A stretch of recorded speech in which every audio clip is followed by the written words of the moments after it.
muri rusange. Icyiza rero ni uko Minisiteri y'Ubuzima yakomeje kurwanya icyo cyorezo kugira ngo kitabasha gukwirakwira mu baturage, nubwo hari abarwaye ariko abenshi baravuwe barakira, n'abatarakira baracyakomeza kwitaho kugira ngo nabo bamere neza. Umuntu wese rero ashobora kwandura iyi ndwara y'ubushita ariyo mpox. Mpox rero yandura binyuze mu gukora ku muntu uyirwaye cyangwa se gukora ku matembabuzi yiwe. Ibi bishobora kuba mu gihe habaye imibonano mpuzabitsina, yaba ikingiye cyangwa se idakingiye, mu gihe cyo gusuhuzanya, mu gihe cyo gusomana, no mu gihe cyo gukora ku bintu uwayirwaye ashobora kuba yakozeho. Bisobanuye yuko rero na hano muri institut yacu turimo tugomba kwitwararika cyane cyane ko tuba turi kumwe n'abanyeshuri, kandi abanyeshuri baba bagiye baturuka mu mago, baba birwanye n'ababyeyi cyangwa se n'abaturanyi. Abana baba basuhuzanya, baba bagendana. Umubyeyi bashobora kuguza yayikuye ahandi ugasanga yanduje umwana, yagera n'ahangaha ku ishuri ugasanga natwe tubigendeyemo. Za ngamba n'ubundi twakoreshaga mu kwirinda COVID-19 n'ubundi urebye ni nk'aho arizo twagakomeje gukurikiza.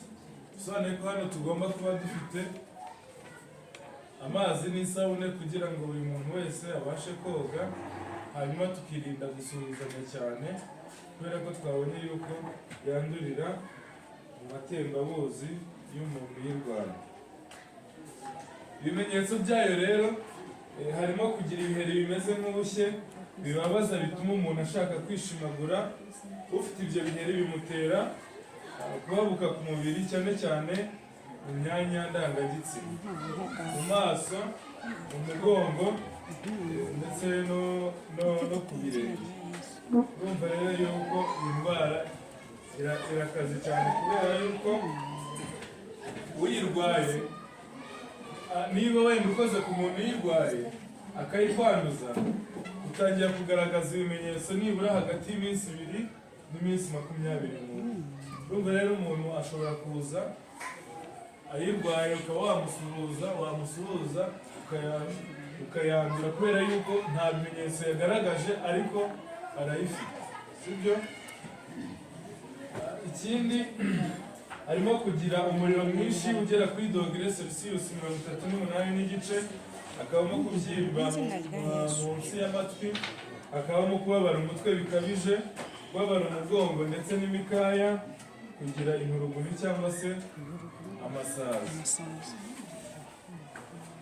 Turashishikariza rero abantu kwirinda indwara y'ubushita bw'inkende aribwo mpox, bakurikiza ingamba z'ubwirinzi bahabwa n'inzego z'ubuzima, arizo kwirinda gukora ku muntu wagaragaje ibimenyetso bya mpox cyangwa se gukora ku bikoresho yakozeho, kwirinda gukorana imibonano mpuzabitsina n'umuntu wagaragaje ibimenyetso bya mpox, gukaraba intoki kenshi kandi neza ukoresheje amazi n'isabune.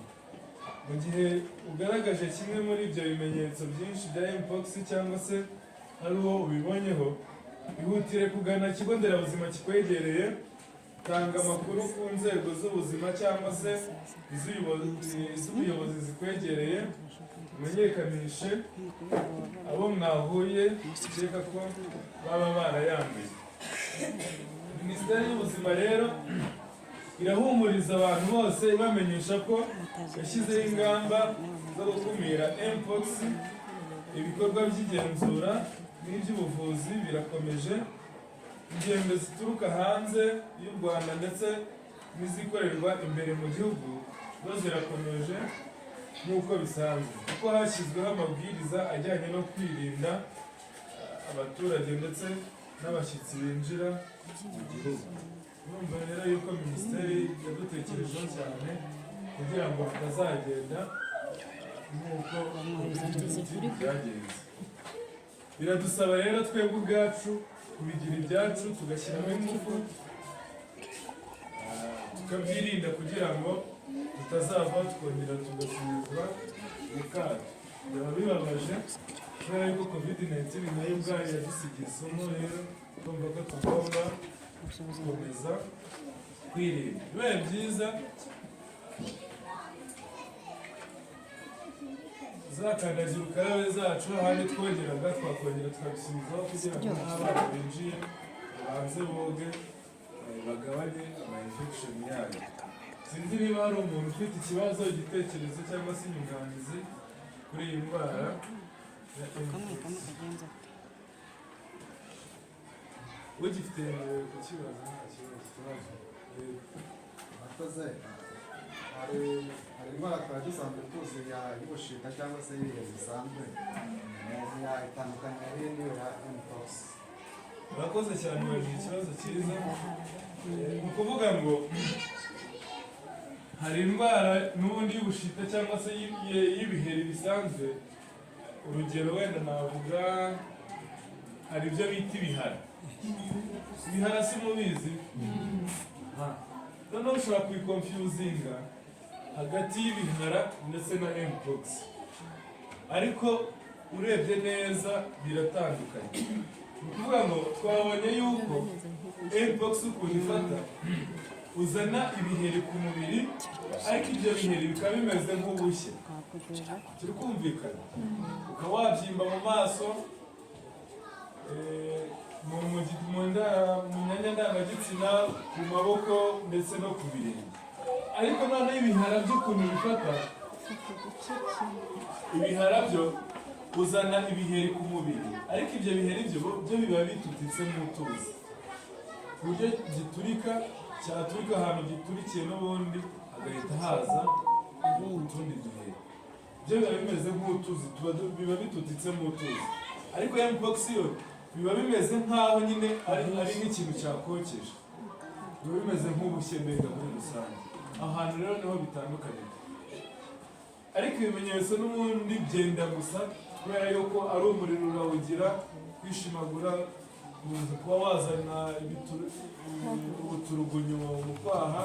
Ibyo byose nabyo bishobora kuba byabaho, kubera yuko tuzi ko ubuturugunyu akenshi buturuka ku kuba umubiri ubwawo ushobora kuba wagize ama-inflammation runaka, noneho ukaba wazana amasazi mu kwaha cyangwa se mu mayasha, kuri sinye igaragaza yuko hari ikindi kibazo kiri ku mubiri muri rusange.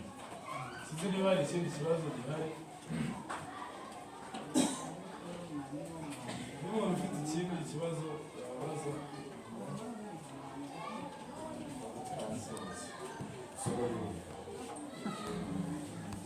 Murakoze cyane rero, nizere yuko ibintu dukomeza kubigira ibyacu, ntituzasubire mu kato nk'uko covid byagenze.